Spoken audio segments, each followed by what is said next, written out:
Те прекалено добре ти описват формата на главата му. Тоест, ми отиват ли? Те с май са много добре, а? Много добре, ако ще играеш във филм за извънземни. Кой искаш да кажеш, мо? Сега? Абсурд!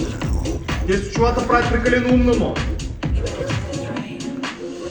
Сега как съм? Като вълк. Добре, и аз моето ще го Ти публикувам. не съм ли като някой звезда, мо? Като звезда си. Ама падаща.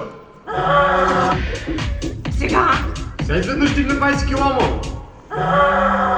Сега? Сега ми приличаш на влечуго. А ти даже и да влечуго не приличаваш. Аз ли ми приличам на влечуго, ма? Сега? Кирилке, колкото повече те гледам, толкова повече осъзнавам, че очилата не са проблема. Какво? Нищо. Викам, че сте чудесна. Дай нещо друго. Айде да не се спираме още на 238 чифт.